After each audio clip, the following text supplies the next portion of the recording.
The Election Commission is currently briefing the media. Let's listen in.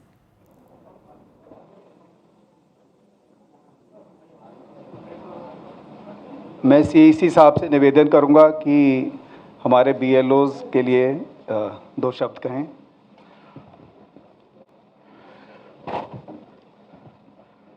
सबसे पहले बिहार की इस पावन धरती पर चुनाव आयोग की तरफ से आप सभी का स्वागत है। हाल ही में बिहार में मतदाता सूची के शुद्धिकरण का कार्य हुआ और जो हमारे समक्ष बूथ लेवल ऑफिसर्स मौजूद हैं, इन्होंने न केवल अपने बूथ में मतदाता सूची के शुद्धिकरण का कार्य किया, बल्कि इन लोगों के साथ साथ बिहार के 90,217 बूथ लेवल ऑफिसर्स ने एक ऐसा कार्य किया जो कि पूरे देश में अनुकरणीय है। मैं निवेदन करूंगा कि करतल ध्वनि के साथ हमारे इन योद्धाओं को प्रोत्साहन दिया जाए।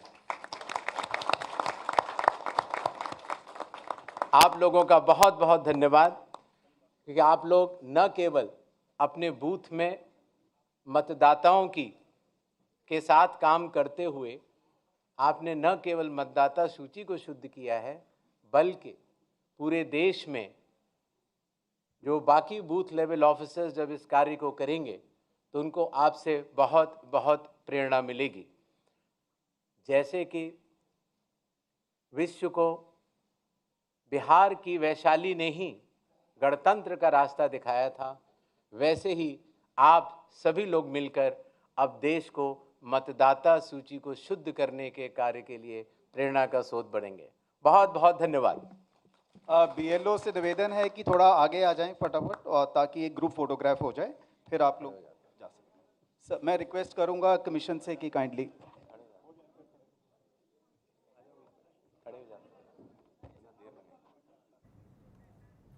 So that was Chief Election Commissioner Gyanesh Kumar hailing the SIR exercise in Bihar and saying that Bihar is all set for the assembly elections. Remember, the date is yet to be announced for the Bihar elections, but the Chief Election Commissioner hailed the SIR exercise that was carried out in the state of Bihar ahead of the elections. So EC is ready for the Bihar elections after completing the SIR, is what the Chief Election Commissioner Gyanesh Kumar said in his press briefing.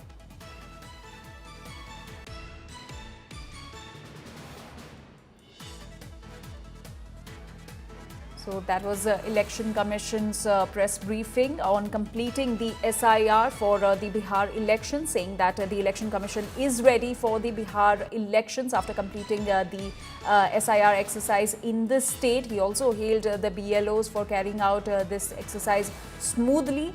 And the date for the Bihar elections is yet to be announced, but the EC said that it is all set for holding the Bihar elections. Political parties have sought 1 to 2 phase elections in the state of Bihar.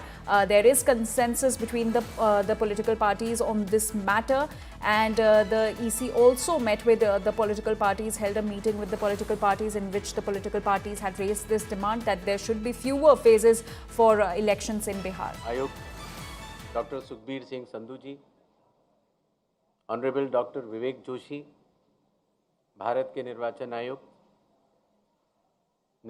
आयोग के वरिष्ठ अधिकारियों की टीम, बिहार के chief electoral officer Shri Vinod Gunjiyal ji और बिहार की इस पावन भूमि के हमारे मीडिया सहकर्मी, हम सबसे पहले भारत के सभी मतदाता के अभिनंदन करतानी आ विशेष गहन पुनरीक्षण अभियान SIR के सफलतापूर्वक संपन्न करावे खातिर रउआ सभे के कोटि कोटि आभार आ धन्यवाद जतावत बानी। भारत निर्वाचन आयोग की तरफ से बिहार के सब मतदाता सभक अभिवादन करैत छी। आपके माध्यम से मैं बिहार के सभी मतदाताओं से यह आह्वान करता हूं कि आइए, जिस तरह से हम अपने त्योहारों को उल्लास और श्रद्धा से मनाते हैं और विशेष रूप से बिहार की छठ पूजा जैसे महान लोक पर्व को पूरे उत्साह व आस्था से मनाते हैं, उसी तरह से लोकतंत्र के चुनाव के इस महापर्व को भी उत्सव की तरह मनाएं। अपनी भागीदारी सुनिश्चित करें, जिम्मेदारी निभाएं और मतदान अवश्य करें। अपना भागीदारी पक्का करी, जिम्मेदारी निभाएं, आप वोट जरूर करें। धन्यवाद। अब हम आपके समक्ष एक छोटी सी प्रेजेंटेशन देंगे जिसमें कि बिहार के आने वाले इस चुनाव में जो चुनाव आयोग ने नई पहलें की हैं, जो कि अब देश भर में भी लागू होंगी, उनके बारे में हम आपको बतला सकें। नेक्स्ट। बिहार में 243 जनरल कॉन्स्टिट्यूएंसीज हैं, ST 2, ST 38। नेक्स्ट। बिहार के विधानसभा की कालावधि 22 नवंबर तक समाप्त हो रही है और उसके पहले ही चुनाव संपन्न होंगे। पूरी चुनाव आयोग की टीम पिछले 2 दिनों से बिहार में है। हालांकि इसके पहले भी हमारे वरिष्ठ अधिकारी पूरे बिहार का दौरा कर चुके हैं। आने के बाद सबसे पहले चुनाव आयोग ने बिहार की सभी मान्यता प्राप्त राजनीतिक दलों के साथ बैठक की।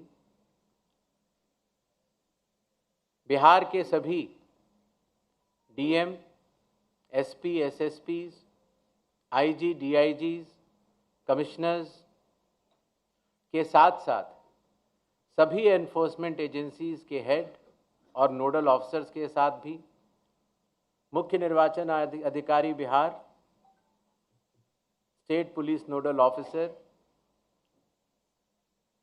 और CAPF के नोडल अधिकारियों के साथ बैठक की और उसके बाद बिहार के मुख्य सचिव,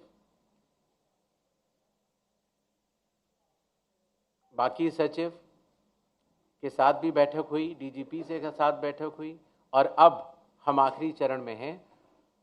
जो सब कुछ हुआ उसका ब्यौरा आपको देकर फिर हम लोग वापस दिल्ली प्रस्थान करेंगे। नेक्स्ट।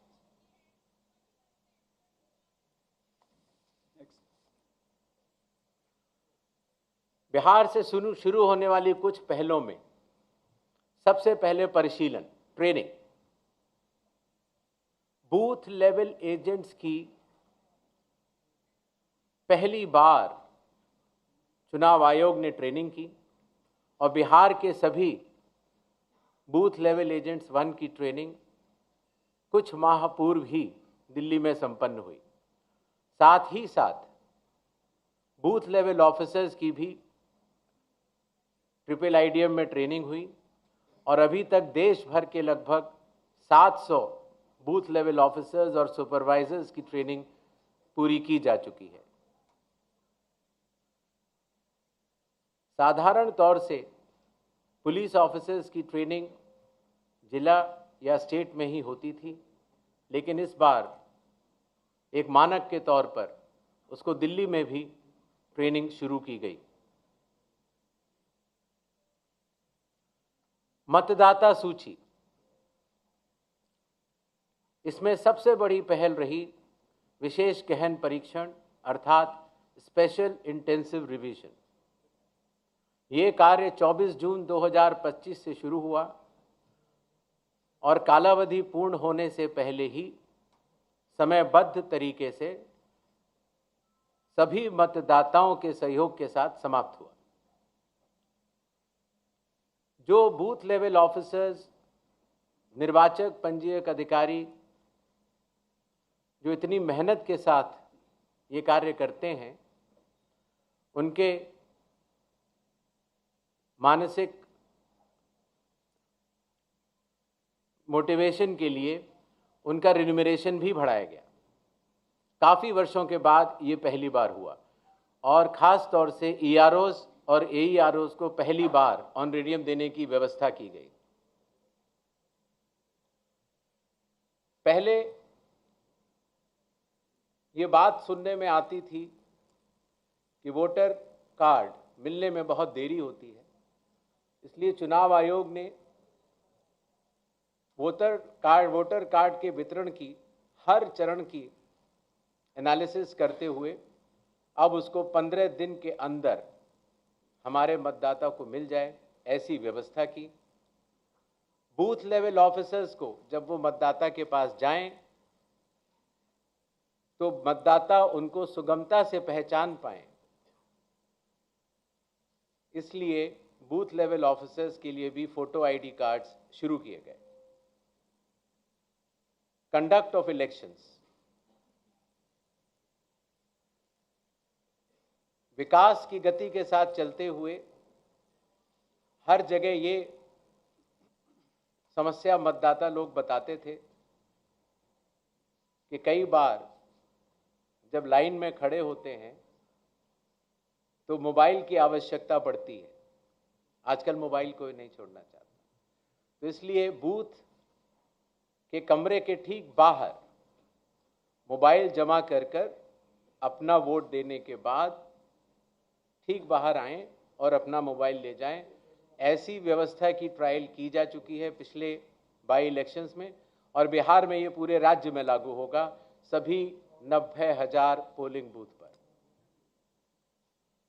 फिर एक बात ये भी समझ में आई कि जो मतदाताओं को वोटर इंफॉर्मेशन स्लिप दी जाती है, जिससे कि उनको पता लग जाए कि ये बूथ कहाँ पर है और अगर चाहें तो पहले भी जाके देख सकते हैं, उसमें बूथ की संख्या और पता बड़े फॉन्ट में, अगर आप देखेंगे इसमें तो लाल रंग से उसमें चौकोर किया हुआ है, तो बड़े फॉन्ट पर आप दूर से ही देख सकते हैं, जिससे कि आप अपने मतदान केंद्र में बड़ी सुगमता के साथ जा सकते हैं। इलेक्शन कमीशन ने टेक्नोलॉजी का सहारा कई वर्षों से लिया हुआ है। धीरे धीरे करते करते लगभग 40 एप्लीकेशंस बन चुकी थी, जिसको कि हर मतदाता को या स्टेक होल्डर को बार बार अलग अलग लोड करना पड़ता था। इसलिए सबको मिलाकर एक कंप्यूटर प्लेटफॉर्म तैयार किया गया, जिसका नाम है one stop digital platform ECI net. इसका प्रोग्रेसिव इम्प्लीमेंटेशन अभी जारी है और बिहार में इसको लागू भी किया जाएगा और इसके बाद भी अगर कोई काम बचेगा तो उसको पूर्ण करेंगे। कई बार ये बात भी आती थी कि चूंकि पोलिंग स्टेशंस पर मतदाताओं की संख्या 1500 या उससे अधिक हो जाती थी, तो बहुत लंबी लंबी क्यूज लग जाती थी और ख़ास तौर से आखिरी घंटों में क्यू को मैनेज करना मुश्किल भी हो जाता था। इसलिए चुनाव आयोग ने यह संयुक्त निर्णय लिया कि अब बिहार से शुरू होकर पूरे देश तक किसी भी मतदान केंद्र में 1200 से ज़्यादा वोटर नहीं होंगे, जिससे कि वोट डालने में हमारे मतदाताओं को सुविधा मिले। कानून के अंतर्गत कैंडिडेट्स पोलिंग बूथ के कुछ दूरी के बाहर अपने बूथ्स लगाते हैं। कई बार वो लोग भी मतदाताओं को सहूलियत देने के लिए उनका मार्गदर्शन करते हैं कि आपका बूथ ये वाला है या उस कमरे में है।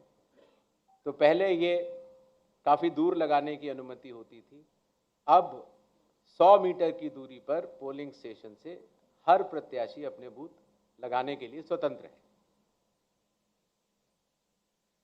पहले ये बात भी आती थी कि जो वेबकास्टिंग है, जो पोलिंग बूथ के अंदर जो वेबकास्टिंग होती है, वो कहीं 50% या कम से कम 50% या 60% बूथों पर होती थी, और अब बिहार से शुरू होकर पूरे देश में जब भी चुनाव होंगे 100% वेबकास्टिंग हर पोलिंग स्टेशन पर की जाएगी।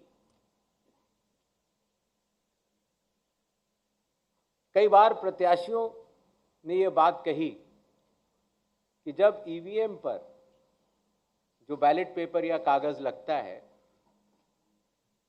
उसमें जो उनकी फोटो आती है वो ब्लैक एंड वाइट होती है, और इसलिए मतदाता को पहचानने में कई बार दिक्कत हो जाती है। हालांकि चुनाव चिन्ह तो रहता है, और साथ ही साथ ये भी बात आई कि सीरियल नंबर भी बड़ा होना चाहिए। तो इसलिए बिहार के चुनाव से शुरू करके पूरे देश में अब सीरियल नंबर का फॉन्ट भी बड़ा होगा, और प्रत्याशियों की फोटोग्राफ वो कलर्ड फोटोग्राफ लगाई जाएगी। मतगणना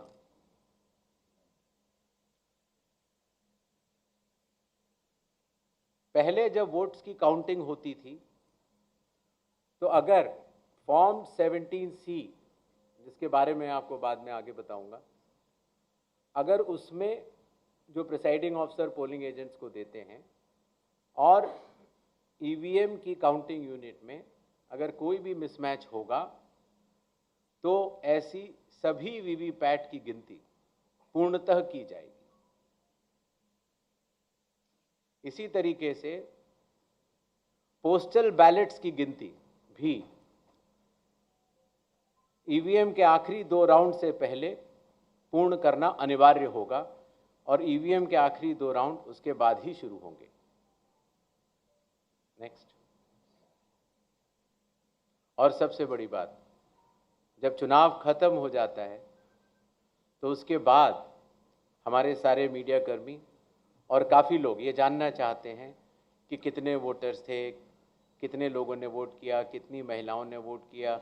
ये सारा डिटेल इंडेक्स कार्ड में अवेलेबल होता था, और पहले हम इसको अलग से लेकर फिर चुनाव के समाप्त होने के बाद काफ़ी दिन लग जाते थे इसको इकट्ठा करने में, उसके बाद हम इसको वेबसाइट में डालते थे। और अब चूँकि धीरे धीरे ECI नेट का प्रोग्रेसिव इम्प्लीमेंटेशन हो रहा है, इसलिए ये डिजिटल इंडेक्स कार्ड्स चुनाव खत्म होने के कुछ दिनों के भीतर ही आप सभी को देखने को मिलेंगे। ये था छोटा सा एक ब्यौरा जो बिहार अब पूरे देश को राह दिखाने जा रहा है। 17 नए इनिशिएटिव्स जो कि बिहार में सफलतापूर्वक कुछ लागू हो चुके हैं, और कुछ कंडक्ट ऑफ इलेक्शंस में लागू होंगे, और कुछ काउंटिंग में लागू होंगे। इसके पहले कि हम लोग सवाल जवाब का दौर शुरू करें, कुछ चीज़ें मैं आपको बतलाना चाहता हूँ। भारत में चुनाव संविधान, लोक प्रतिनिधित्व कानून और रूल्स के अंतर्गत होते हैं। दुनिया की सबसे बड़ी चुनावी व्यवस्था है भारत के चुनाव और भारत का चुनाव आयोग, और ये व्यवस्था कई चरणों में बटी हुई है। जैसे आपने देखा, मतदान केंद्र स्तर पर बूथ लेवल ऑफिसर, उनके ऊपर इलेक्टोरल रजिस्ट्रेशन ऑफिसर अर्थात ERO अर्थात निर्वाचक पंजीकरण अधिकारी, जो कि SDM स्तर के होते हैं। जो मतदाता सूची होती है उसको बनाने की जिम्मेदारी EROs की होती है। बिहार के 243 हर विधानसभा में एक ईआरओ होता है और उन्होंने मिलकर बीएलओज के साथ मिलकर 243 ईआरओज 90,217 बीएलओज ने मिलकर काफ़ी वर्षों के बाद, लगभग 22 वर्षों के बाद मतदाता सूची के शुद्धिकरण का कार्य किया। अगर ईआरओ के निर्णय में किसी का मत, किसी का नाम अगर वोटर लिस्ट में ना आ पाए या किसी गलत आदमी का नाम आ जाए तो इसके ऊपर डीएम के पास अपील होती है और अगर डीएम के डिसीजन में अगर कोई भी त्रुटि किसी भी मतदाता को लगती है तो उसकी अपील चीफ इलेक्टोरल ऑफिसर के पास होती है। तो इस तरह से विकेंद्रीकृत वैधानिक अधिकारियों के तहत मतदाता सूची बनाई जाती है। इसी तरीके से जब चुनाव होते हैं तो चुनाव आयोग हर विधानसभा के लिए एक रिटर्निंग ऑफिसर को नियुक्त करता है जिसका कार्य होता है अपने विधानसभा में चुनाव कराना, और जो भी उसका रिजल्ट आता है वो रिटर्निंग ऑफिसर प्रख्यापित भी करते हैं और चुनाव आयोग के निर्देशों का और कानून का अक्षरश पालन करते हैं। ये बात मैंने आपको इसलिए बताई कि भारत के चुनाव दो भागों में बटे हुए हैं, एक मतदाता सूची को बनाना और दूसरा चुनाव कराना, और दोनों में विकेंद्रीकृत वैधानिक अधिकार दिए गए ईआरओज और रिटर्निंग ऑफिसर होते हैं और वो चुनाव आयोग द्वारा दिए गए निर्देशों का पालन करते हैं, और अगर उनके पालन में कहीं भी त्रुटि हो तो चुनाव आयोग उनको सुपरवाइज, डायरेक्ट और कंट्रोल भी करता है। इन छोटे शब्दों के साथ मेरे ख्याल से मैंने आपको चुनाव के बारे में कुछ ज़रूर बताया और I think we can open the धन्यवाद सर। अभी हम अपना क्वेश्चन एंड आंसर सेशन शुरू करेंगे।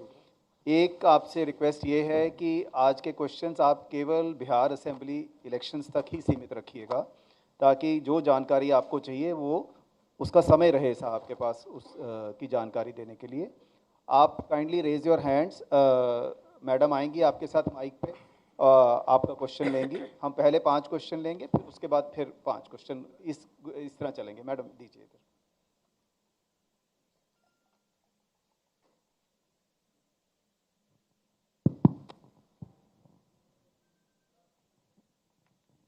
सर, मेरा नाम ब्रजेश मिश्रा है और मैं आईएनएस न्यूज़ एजेंसी से हूँ। सवाल ये है कि जिस तरीके से बिहार में शुद्धिकरण का काम किया गया और बहुत सारे आरोप लगे, तो और राहुल गांधी ने, नेता विपक्ष हैं, उन्होंने वोट चोरी तक का आरोप लगाया और फिलहाल वो कोलंबिया घूम रहे हैं। ऐसे में आप कितना सीरियस उनके आरोपों को लेते हैं और उनके एटम बम, नाइट्रोजन बम और हाइड्रोजन बम से आयोग कितना घायल महसूस कर रहा है? नेक्स्ट क्वेश्चन इधर दीजिए मैम। सर, आपने एसआईआर कराया, लेकिन कई सारे मेरा नाम मनीष है, मैं डिकोडर से हूँ। आपने एसआईआर बिहार में कराया, इतना बड़ा जाइगेंटिक टास्क था।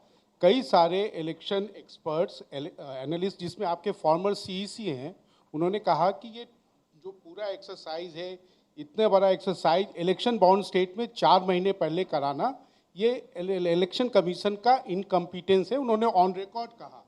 दूसरे कई लोगों ने कहा कि ये 50 सालों में चुनाव आयोग के द्वारा सबसे वर्स्ट डिसीजन था।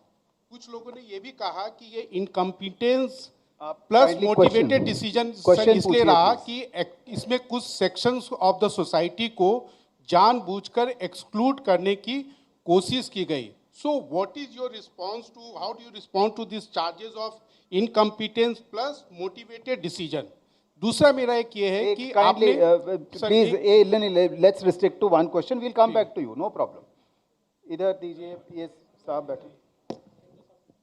सर मेरा नाम शशि भूषण है, मैं प्रभात खबर अखबार से हूँ। सर मेरा सवाल है कि बिहार के जो प्रतिपक्ष के नेता हैं उनका आरोप है कि एक ही घर में कई कई मतदाताओं के नाम शामिल किए गए हैं। तो ये जो हाउस लिस्टिंग का काम है, क्या इसमें सुधार होगा या वैसे ही रहेगा? दूसरा सर ये है कि फॉर्म 70C इसको लेकर क्या है कि क्या जो पहले वोटर एजेंट जो पॉलिटिकल पार्टी के चले जाते हैं तो उनकी क्या बाध्यता रहेगी कि वो लेकर और हस्ताक्षर करके ही वहाँ से जाए? Next question. और इसी से एक जुड़ा हुआ है सर, एक और जुड़ा हुआ है जी, आप काइंडली ऐसे सर, मॉक पोल को लेके क्या जितने पॉलिटिकल पार्टी भाग लिए हैं और जो नहीं लिए हैं, क्या उनका ब्यौरा आप जारी करेंगे? Sir good morning, Kaushalendra Mishra from Hindustan newspaper. Sir मेरा सवाल एक है कि बिहार चुनाव हो या देश के कहीं भी चुनाव होते हैं, एक पैरामीटर फिक्स है कि प्रत्येक उम्मीदवार सर्टेन अमाउंट ही खर्च कर पाएगा, लेकिन हकीकत में वैसा होता नहीं है। तो इसको मॉनिटर करने के लिए कोई सख्त कदम सीसी उठाएंगे? और दूसरा सर एक सवाल है, You will have to repeat the question. Sir सवाल ये था कि एक पैरामीटर फिक्स है कि 40 लाख विधानसभा में खर्च कर पाएंगे उम्मीदवार, तो उससे अमूमन एक्सीड ही करता है, ये नॉन फिगर है, ये बातें हैं। तो इसको मॉनिटर कैसे सुनिश्चित कराएंगे आपकी लिमिट में वो खर्च हो? दूसरा सर एक इसी से जुड़ी हुई सवाल है कि हमारे कई उम्मीदवार हैं, कई पॉलिटिकल पार्टियां मान्यता प्राप्त आपके यहाँ से हैं, जिनके उम्मीदवार बहुत पुअर बैकग्राउंड से आते हैं, उन पे छोटे मोटे अपराध के मामले भी होते हैं। तो क्या वैसे उम्मीदवारों के लिए जो 3 अखबारों में या ये पब्लिश करने की बाध्यता है, उसमें भी कोई आप रिलैक्सेशन देने जा रहे हैं? Thank you. हाँ जी बताइए। सर मैं रजनीश जी, बिहार झारखंड से। और सर एक सवाल है कि जो बिहार सरकार अभी जो गणना कराई थी यहाँ पे, उसमें सेक्स रेशियो जो है 914 था प्रति 1000 पुरुष पे महिलाओं की जो संख्या, और अभी आपकी ओर से जो SIR हुआ है तो उसमें ये संख्या घट गई है। तो क्या महिलाओं के नाम कटे हैं ज़्यादा या फिर जुड़ नहीं पाए हैं प्रॉपर? इसमें जो अंतर है इसमें क्या वजह है? Sir Brajkishore Dubey, next round. Sir Brajkishore Dubey, please please अभी आंसर लीजिए, फिर नेक्स्ट राउंड में सर एक सवाल ले लिया जाए। आते हैं हम, नेक्स्ट राउंड में आते हैं आपके पास, नो प्रॉब्लम। सबसे पहले 17C के बारे में बतलाना चाहूँगा, मॉक पोल और 17C। हर मतदान केंद्र पर मतदाताओं द्वारा मतदान होने से पहले एक मॉक पोल होता है, और मॉक पोल में प्रत्याशियों द्वारा नामित पोलिंग एजेंट्स के समक्ष EVM और VVPAT, EVM में पोलिंग की जाती है और VVPAT से उसका मिलान किया जाता है। मॉक पोल करना आवश्यक होता है जिससे कि पारदर्शिता का अनुभव हमारे प्रत्याशियों के पोलिंग एजेंट्स भी कर सकें। इसीलिए आपके माध्यम से ये मैं ज़रूर कहना चाहूँगा कि बिहार के आगामी चुनावों में जो प्रत्याशी खड़े हों वो अपने बूथों पर अपने पोलिंग एजेंट्स ज़रूर नामित करें। इसी तरीके से जब मतदान पूर्ण हो जाता है तो कानून के अंतर्गत उस समय जो पोलिंग एजेंट्स उपस्थित होते हैं, प्रिसाइडिंग ऑफिसर EVM में देखते हैं कि टोटल कितने वोट पड़े, और वो फॉर्म 17C में भरने के बाद उन पोलिंग एजेंट्स को देते हैं जो कि वहाँ उपस्थित होते हैं। तो आपके माध्यम से आगामी प्रत्याशियों को भी मैं ये कहना चाहूँगा कि अपने पोलिंग एजेंट्स को मतदान शुरू होने से पहले पहुँचें, मॉक पोल अपने आंखों के सामने देखें, और उसी तरीके से मतदान पूर्ण होने पर प्रिसाइडिंग ऑफिसर से अपना फॉर्म 17C लेकर आएं। इस बात का जवाब मैं पहले दे चुका हूं कि जिन लोगों के पास अपने घर नहीं होते या जिन लोगों को पंचायत या म्यूनिसिपैलिटीज़ ने कोई घर का नंबर नहीं दिया होता है तो या तो आसपास के घर का नंबर देते हैं और या कई बार शून्य लिख देते हैं। इसीलिए इसमें विचलित होने की कोई बात नहीं है, क्योंकि जब बूथ लेवल ऑफिसर किसी भी व्यक्ति का इन्यूमरेशन फॉर्म लेता है तो उसके ऊपर दावे और आपत्ति जताने के लिए हर पॉलिटिकल पार्टी के बूथ लेवल एजेंट्स मौजूद होते हैं। और मुझे आपको बताते हुए बड़ी खुशी हो रही है कि बिहार एक ऐसा राज्य है जहां पर 1,60,000 से भी ज़्यादा बूथ लेवल एजेंट्स राजनीतिक दलों ने नामित किए। जहां तक स्पेशल इंटेंसिव रिवीजन चुनाव के पहले कराए जाने के निर्णय की बात है, तो अगर आप लोक प्रतिनिधित्व कानून के हिसाब से अगर चलेंगे तो रिवीजन हर चुनाव के पहले चुनाव आयोग को कराना लॉफुल है और लॉ के अंतर्गत कराना ही होता है। किसी का ये कहना कि रिवीजन चुनाव के बाद होना चाहिए वो न्याय संगत नहीं है। एक और विषय आया कि जब हमारे बूथ लेवल ऑफिसर्स ने घर घर जाकर मतगणना के फॉर्म्स की भरवाई की और ड्राफ्ट सूची में जिन लोगों का नाम आया 1 अगस्त 2025 को, और उसके बाद सभी राजनीतिक दलों को, सभी बूथ लेवल एजेंट्स को 1 अगस्त से लेकर पहले 1 सितंबर तक अपने दावे और आपत्ति, अर्थात अगर किसी का नाम छूट गया है तो बताने की पूर्ण स्वतंत्रता थी। अखबारों में ऐड दिए गए और इसी तरीके से अगर किसी अयोग्य आदमी का नाम अंदर चला गया है तो फॉर्म 7 भरने के बाद उसका नाम कटवाने की अर्जी देने के लिए कहा गया। ये कार्य 1 सितंबर को पूर्ण हुआ। चूंकि शायद और वास्तव में हमारे बूथ लेवल ऑफिसर्स ने काफ़ी अच्छा काम किया था, तो बहुत अधिक न तो दावे आए न आपत्तियां आईं, और अगर आई भी तो लोगों ने अपना नाम कटवाने के लिए दी, शायद क्योंकि उन्हें तब तक इस बात का काफ़ी अवेयरनेस हो चुकी थी कि आपका वोट सिर्फ एक जगह होना चाहिए, किसी एक असेंबली कॉन्स्टिट्यूंसी में ही हो सकता है। 1 सितंबर के बाद नॉमिनेशन के लास्ट दिन से 10 दिन पहले तक अभी भी समय मौजूद है।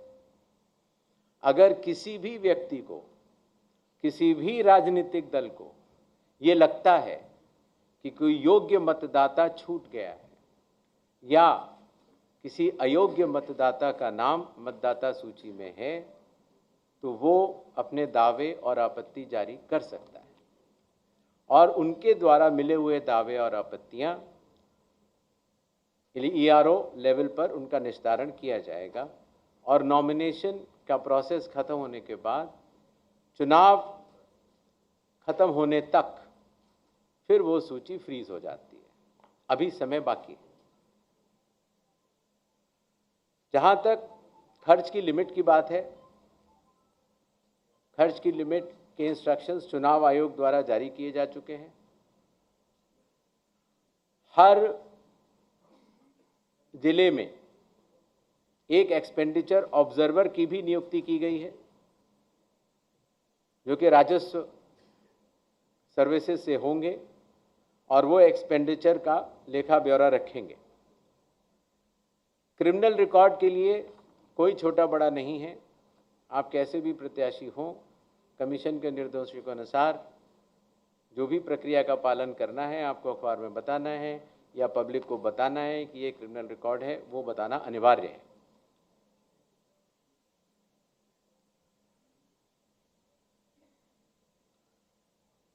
SIR की प्रक्रिया पर हालांकि सोशल मीडिया पर कुछ बातें कही ज़रूर गई, लेकिन एक ये बात भी सत्य है कि बिहार के लगभग 7,42,00,000 मतदाताओं ने इसका स्वागत भी किया है और बढ़ चढ़कर हिस्सा लिया है। इसीलिए आपके माध्यम से बिहार के सभी मतदाताओं का मैं बहुत बहुत धन्यवाद भी करना चाहता हूँ। नेक्स्ट इधर दीजिए, वो पीछे दीजिए। हाँ, नमस्ते, मेरा नाम पुष्य मित्र है, मैं इंडिया टुडे से हूँ। मैं ये जानने में मतलब मेरी रुचि रही जब फाइनल ड्राफ्ट रोल आ गया कि क्या बिहार में एसआईआर के बाद कुछ विदेशी नागरिक ऐसे मिले जिन्होंने अपना वोटर आईडी बना रखा था, लेकिन मुझे ये जानकारी किसी भी प्रेस रिलीज में नहीं मिली, पूछने पर भी नहीं मिली। क्या कुछ विदेशी नागरिक मिले हैं? क्योंकि ये बड़ा मुद्दा बिहार के चुनाव में बनता नजर आ रहा है। खास तौर पर बड़े नेता आके यहाँ कहते हैं कि घुसपैठियों को हटाने के लिए एसआईआर किया गया है। तो दो सवाल हैं, क्या घुसपैठियों को हटाने के लिए एसआईआर हुआ था और क्या घुसपैठिए मिले? Thank you. इधर दीजिए। ब्रजकिशोर दुबे, दैनिक भास्कर से। सर, हमारा ये 2 पॉइंट पर सवाल है कि एसआईआर के दौरान विदेशी मतदाता कितने मिले बिहार में। दूसरा सवाल है सर कि इसमें कि कब तक और कितने लोगों को वोटर कार्ड जारी किया जाएगा। Next question please. मैडम वो पीछे दीजिए।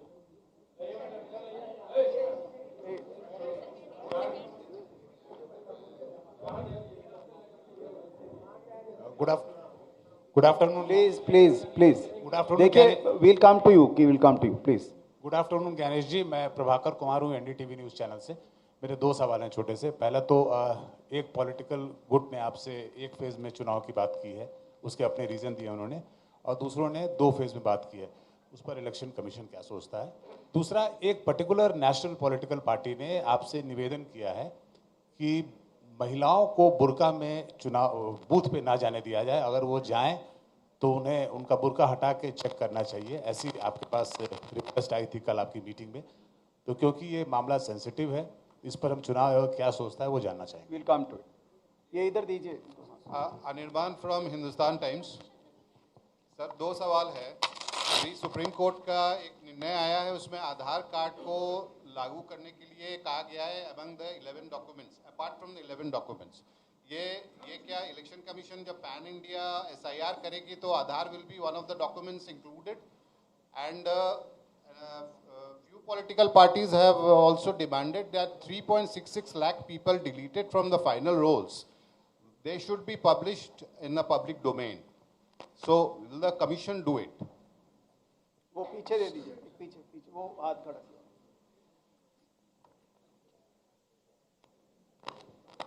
मैं प्रशांत झा हूँ, जी न्यूज़ से।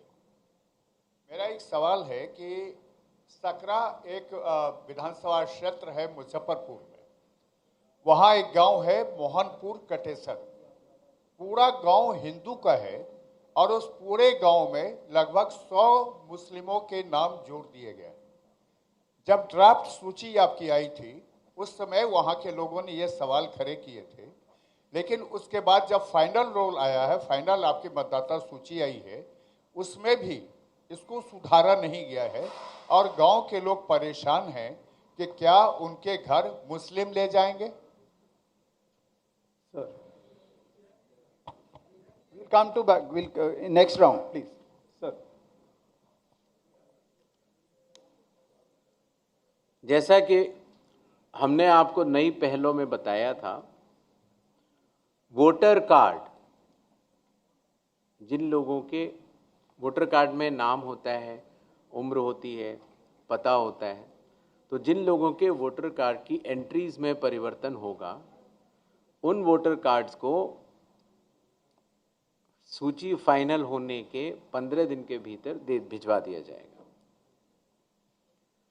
जहां तक 1, 2 या 3 फेज चुनावों की बात है, हम लोगों ने राजनीतिक दलों की बातें सुनी, सबके प्रॉस एंड कॉन्स हैं और चुनाव आयोग इस विषय पर जल्दी ही निर्णय लेगा।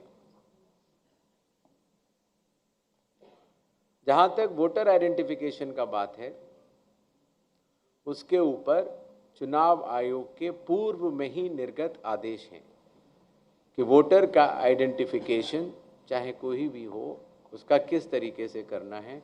उन्हीं आदेशों के तहत वोटर आइडेंटिफिकेशन किया जाएगा। आधार,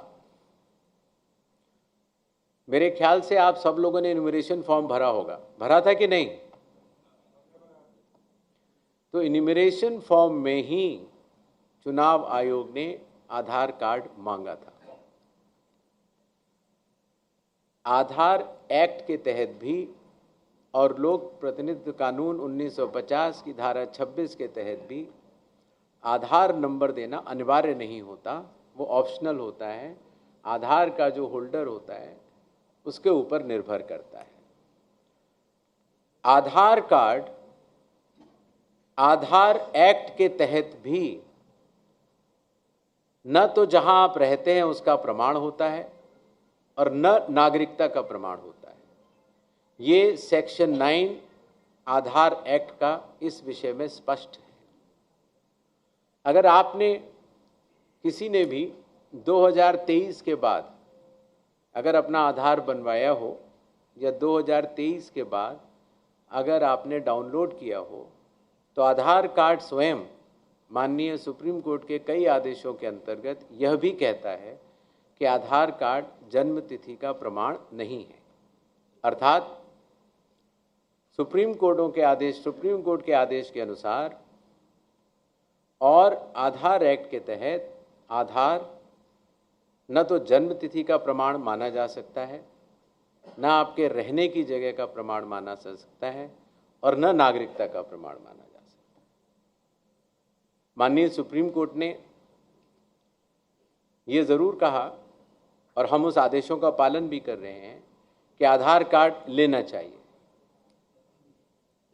हम भी आधार कार्ड इन्यूमरेशन फॉर्म में भी ले रहे थे और अभी भी ले रहे हैं, और जो 11 डॉक्यूमेंट्स थे उसमें वो 12वां हो तो भी ठीक है। लेकिन यह बात सुप्रीम कोर्ट ने भी अपने आदेश में कही है कि आधार कार्ड नागरिकता का प्रमाण नहीं होगा। संविधान के अनुच्छेद 324 के तहत चुनाव आयोग भारत में मतदाता सूची तैयार करता है, विधानसभा चुनाव के लिए भी और लोकसभा चुनावों के लिए। और संविधान के अनुच्छेद 326 के अनुसार किसी भी मतदाता की पात्रता की पहली शर्त है कि वो भारत का नागरिक हो, उस बूथ के आसपास का निवासी हो और 18 वर्ष के ऊपर। तो 18 वर्ष के ऊपर की आयु का प्रमाण आधार नहीं होता। जिस इलाके में आप रहते हैं, जहां आपकी रिहाइश है, जो पता आपका आधार कार्ड में लिखा होता है, वो आधार एक्ट के अनुसार वो उसका प्रमाण नहीं होता। आधार एक्ट का सेक्शन 9 ये कहता है कि आधार नागरिकता का प्रमाण नहीं है। आधार पहचान का प्रमाण है और पहचान भी आवश्यक है कि आप हैं, और आधार आवश्यक भी है पहचान के लिए। इसीलिए माननीय सुप्रीम कोर्टों के आदेशों के तहत और आधार एक्ट के तहत जो भी मतदाता अपना आधार देगा वो चुनाव आयोग स्वीकार करेगा। लेकिन पात्रता, चूँकि माननीय सुप्रीम कोर्ट ने भी कहा है कि वो नागरिकता का प्रमाण नहीं है, पात्रता के लिए अन्य दस्तावेजों की आवश्यकता पड़ सकती है। जहाँ तक मोहनपुर गांव में एक विषय भाई ने रेज़ किया था, तो मैं सीईओ बिहार से कहना चाहूँगा कि इसकी जांच करवा लें कि इसकी सत्यता क्या है, और जो भी पारदर्शी तरीके से उस सत्यता का क्रियान्वयन हो सकता है उसको समय परिधि के भीतर कर दें, नॉमिनेशन के 10 दिन से पहले। एक और विषय आया कि कितने नाम कटे। जितने भी नाम कटे आप सबको पता है। हर ईआरओ ने जब अपनी विधानसभा की सूची शुद्ध की और उसके बाद क्लेम्स एंड ऑब्जेक्शंस का पीरियड रहा और उसके बाद 1 सितंबर से 30 सितंबर तक वेरिफिकेशन का पीरियड रहा। पूरे प्रदेश में लगभग पहले 65 लाख और अब 3.66 लाख नाम कटे हैं, जो कि अयोग्य मतदाताओं के हैं। और ये अयोग्यता ईआरओ के अनुसार, चूंकि ऐसे मतदाता अपात्र थे, एलिजिबल नहीं थे, उनके काटे गए। और इनके ऊपर अपील जिला मजिस्ट्रेट के पास अभी भी उपलब्ध है। अगर किसी को भी शिकायत हो तो वो जिला मजिस्ट्रेट के पास अपील कर सकता है। जहाँ तक इनकी सूचियों की बात है, आप सब ने देखा होगा कि जिला कलेक्टर के स्तर पर हर राजनीतिक पार्टी के जिला अध्यक्षों को वह सूची सबके सामने खुले तौर पर उनके खुद के टेस्टिमोनियल्स हैं दे दी गई है। और आशा है कि वो लोग जांच करेंगे और अगर इसमें कोई भी त्रुटि हो तो वो कंसर्न्ड ईआरओ को बतलाकर उसमें शुद्धिकरण करवाएंगे। जहाँ तक संख्या की बात है, हर ईआरओ और हर जिलाधिकारी ने सारी संख्याएं जो कटी हैं वो हर पॉलिटिकल पार्टी को दे दी हैं।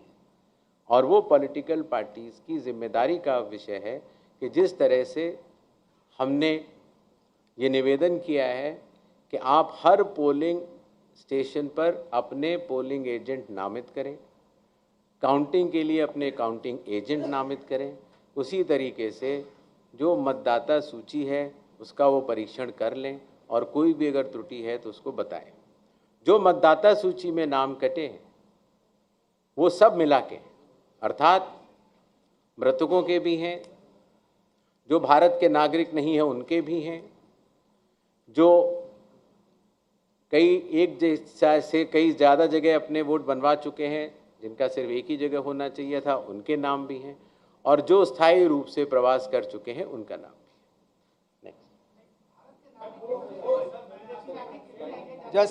जस्ट अ मिनट मैडम, नहीं ऐसे मत कीजिए प्लीज, ऐसे नहीं, ऐसे मैं आता हूँ, आपके पास आता हूँ, प्लीज बैठिए। प्रणाम सर। मैं